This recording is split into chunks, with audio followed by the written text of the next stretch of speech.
लाडूसाठी लागणारं साहित्य बघून घेऊ.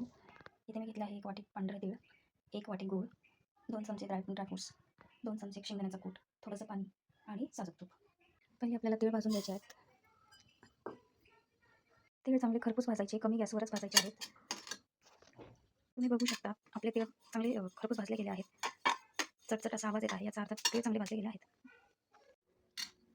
आता आपल्याला पहिले गुळाचा पाक तयार करून घ्यायचा आहे. त्यासाठी 2 चमचे साजूक तूप घालायचे आहे. किसून ठेवलेला गूळ टाकायचा आहे.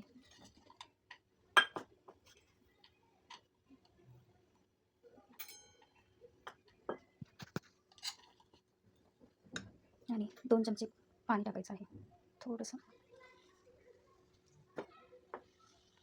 आता आपण कसं करतो आपला पाक तयार आहे की नाही त्याच्यासाठी 1 वाटीत पाणी घ्यायचं आहे, थोडंसं पाक टाकून घ्यायचं आहे.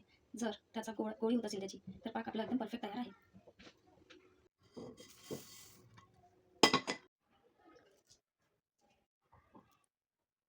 तुम्ही पाहू शकता किती इझिली आपल्याला लाडू वळवता येत आहेत.